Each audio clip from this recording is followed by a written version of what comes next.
Shalom Bapak Ibu, Saudara-saudari sidang jemaat yang berbahagia. Jumpa lagi di dalam Suara Gembala.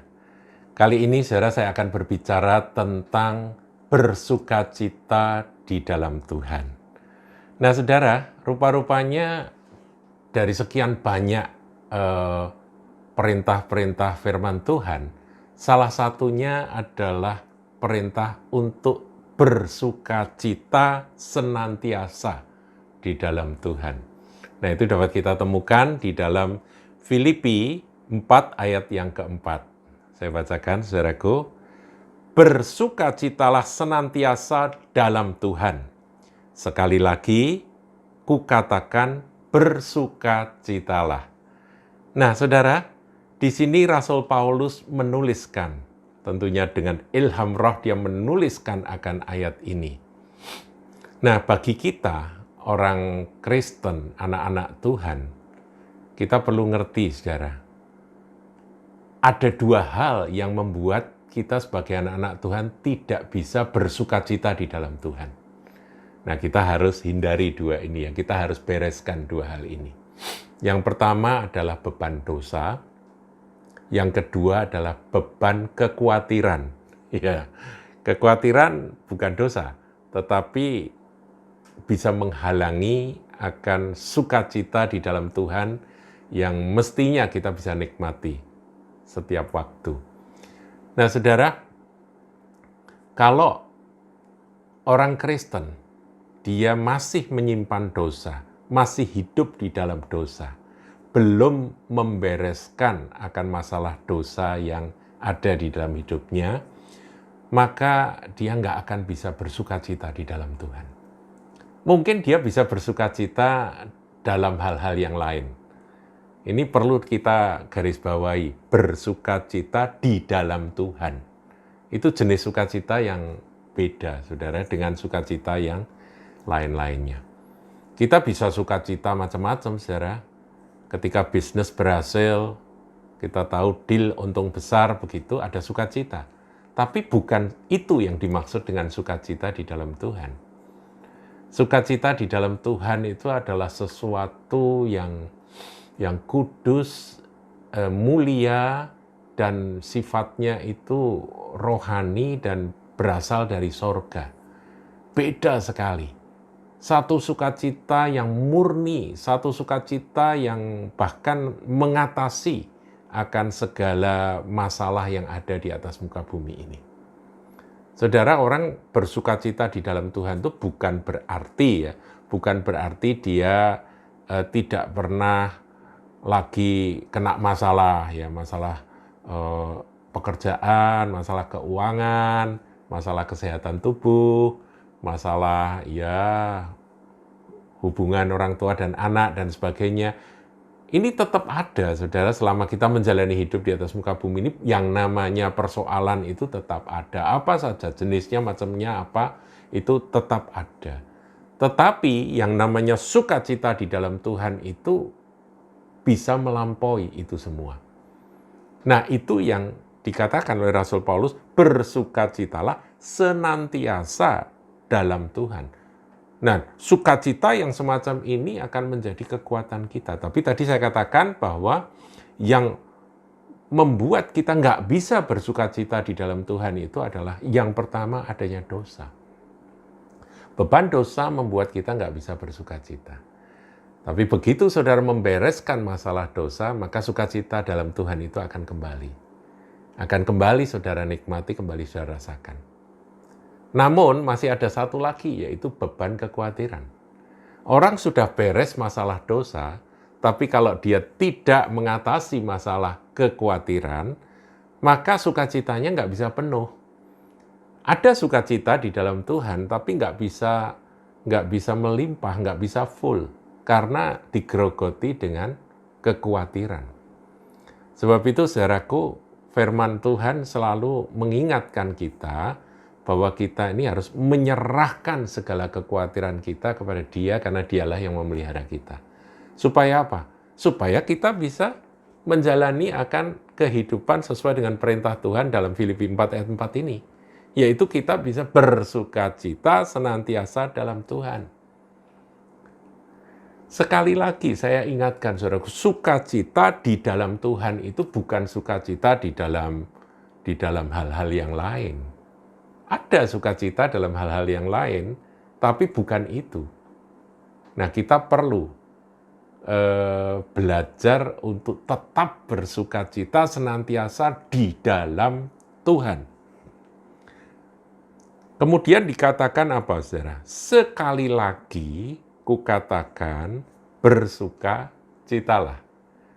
Nah, kita ini sering lupa, saudara, sehingga kita menikmati sukacita dalam Tuhan itu cuma sebentar saja. Kemudian setelah kita menikmati sukacita dalam Tuhan yang sekejap, yang sebentar, kemudian kita lupa. Barangkali ada kekhawatiran lagi, barangkali ada dosa lagi. Jadi dengan demikian kalau kita ingin senantiasa bersukacita dalam Tuhan, ya dua hal itu harus kita ingat-ingat, nggak boleh mampir dalam hidup kita. Kalau ada, segera selesaikan. Paham, saudaraku ya? Segera selesaikan, segera bereskan. Begitu dua hal ini kita bereskan, maka sukacita dalam Tuhan itu bisa kembali kita nikmati. Nah, saudara, sekali lagi kukatakan bersukacitalah, yang dimaksudkan terus-menerus diingatkan. Bersukacita itu adalah sesuatu yang menjadi perintah Tuhan untuk anak-anaknya itu terus-menerus usaha untuk tetap tinggal dalam sukacita tersebut. Nah, saudara, saya harus sampaikan, harus beritahukan bahwa kekhawatiran itu selain kita serahkan, ada satu ayat yang kita ingat ya, Tuhan Yesus pernah berkata, kekhawatiran sehari cukup untuk sehari. Itu artinya apa? Kita ini nggak boleh menyimpan kekhawatiran, saudara, sampai berhari-hari. Jadi kalau ada kekhawatiran, biar Roh Kudus itu mengingatkan bahwa kekhawatiran itu ada dalam dirimu, engkau harus selesaikan, yaitu dengan datang pada Tuhan, menyerahkan kekhawatiran itu kepada Tuhan. Seperti apa sih menyerahkan kekhawatiran kepada Tuhan setiap hari? Artinya, kekhawatiran itu bisa datang setiap hari, saudara. Dan bentuknya bisa macam-macam dan baru. Hari ini khawatir karena ini, hari berikutnya ada khawatir tentang hal lain lagi. Nah, kita ini jangan mikirkan kekhawatiran yang untuk hari esok. Hari esok ada kekhawatiran sendiri. Maka kita selesaikan kekhawatiran hari ini, sudah, serahkan pada Tuhan, kemudian urusan besok kita serahkan lagi kalau datang kekhawatiran itu. Ya, bukankah Dia yang memelihara kita? Saudara, kita bisa hidup sampai hari ini, bukankah kita sudah melewati akan segudang kekhawatiran, berton-ton kekhawatiran yang kalau kita tumpuk dalam riwayat hidup kita, dalam perjalanan hidup kita. Nah, itu mestinya jangan sampai membebani kita sehingga dalam perjalanan hidup kita sebagai orang Kristen, kita nggak bisa menikmati sukacita, kita nggak bisa menggenapkan akan firman ini. Bersukacitalah senantiasa dalam Tuhan, sekali lagi kukatakan bersukacitalah. Nah, di ayat yang ke-6, saudara, ini saya lompat ya, ayat 4, kemudian ayat 6, Rasul Paulus memberikan satu jalan untuk bagaimana menyelesaikan kekhawatiran. Kalau dosa tentunya bertobat ya, dan bereskan. Tinggalkan dosa itu. Tapi kalau kekhawatiran, ini ada caranya. Salah satunya begini. Janganlah hendaknya kamu khawatir tentang apapun juga, tetapi nyatakanlah dalam segala hal keinginanmu kepada Allah dalam doa dan permohonan dengan ucapan syukur. Jadi kalau saudara ada kekhawatiran yang berkait dengan keinginan, jadi gini, aku menginginkan hal ini terjadi, tapi aku khawatir ini bisa atau tidak ya tergenapi. Bisa apa enggak aku nanti mendapatkan hal itu. Nah, ketika saudara menghadapi jenis kekhawatiran seperti itu, saudara datang pada Tuhan, sesuai firman ini, nyatakan, Tuhan aku inginnya begini Tuhan.